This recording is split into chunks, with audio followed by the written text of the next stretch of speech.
perjalanan hidup yang sangat berkesan untuk jadi pelajaran. Peristiwa ini terjadi tahun 1985. Saya punya bude yang cukup mampu waktu itu. Setiap pulang ke Jawa, ke Pekalongan, beliau beli baju-baju batik dan daster. Beliau tinggal di Jakarta. Kalau ada acara hajatan, baju atau daster yang dipakai selalu ada yang tanya, baju dasternya kok bagus-bagus ya Bude? Beli di mana? Bude selalu menjawab, ini dibelikan Indaya. Padahal saya tidak membelikan, harus diakui saya yang membelikan. Sehingga orang yang mendengar untuk selanjutnya sangat baik kepada saya. Apalagi banyak saudara yang mendengar, menjadikan saya terhormat di lingkungan saudara. Ada lagi peristiwa sekitar tahun 1987, waktu suami menjabat sebagai Dandim Majalengka. Ada saudara yang datang, dia baru pindah ke Bandung, sambil suaminya tugas sekolah. Istrinya senang bunga, waktu itu sedang musim bunga kaktus. Dia bilang sama saya, Mbak, saya beli banyak bunga kaktus. Nanti kalau ditanya ibu, saya bilang dari Mbak In. Karena suami kan sedang sekolah. Jadi saya bilang dari Mbak In ya. Mau tidak mau, saya harus bilang iya. Walaupun saya tidak membelikan.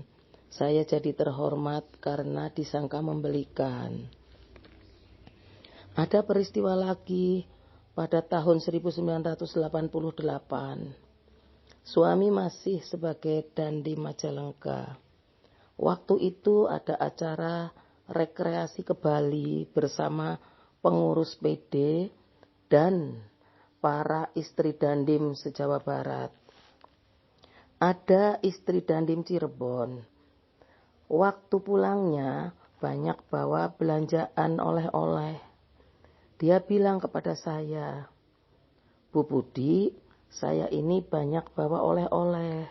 Nanti kalau ditanya suami, saya bilang ini dibelikan Bu Budi ya. Saya bilang, emangnya kenapa? Dia bilang, soalnya saya sebetulnya beberapa waktu yang lalu baru pulang dari Bali. Sudah beli banyak barang. Tapi ada lagi yang perlu saya beli juga sekarang. Jadi saya nanti bilang dari Bu Budi ya. Oh begitu. Lagi-lagi saya disuruh mengakui suatu kebaikan yang tidak saya lakukan.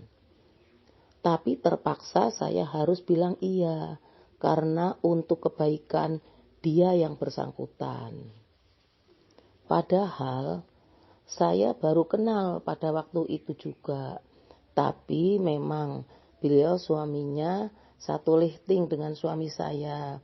Jadi walaupun baru kenal, bisa langsung jadi akrab. Dengan terjadinya 3 peristiwa ini, saya jadi langsung merenung. Mengingat apa yang saya lakukan pada masa lalu. Saya dan suami sering membantu keluarga secara diam-diam. Kadang-kadang atas permintaan, kadang-kadang secara spontanitas, kadang juga di atas namakan orang lain. Kadang diakui orang lain juga. Sehingga banyak yang menganggap saya tidak pernah membantu. Jadi timbul kesan negatif. Antara lain menganggap pelit, merendahkan, meremehkan saya dan keluarga.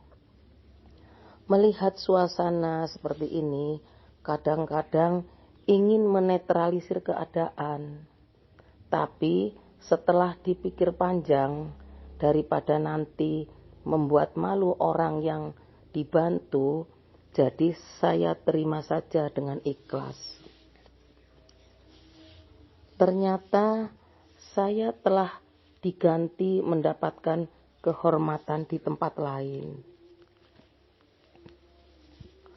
Saya ambil hikmah dari peristiwa ini. Kalau kita berbuat suatu kebaikan, Allah akan mengkondisikan kita akan mendapat kebaikan juga. Jangan merendahkan orang yang tidak membantu. Harus berprasangka baik. Jadi, jangan ragu untuk berbuat baik.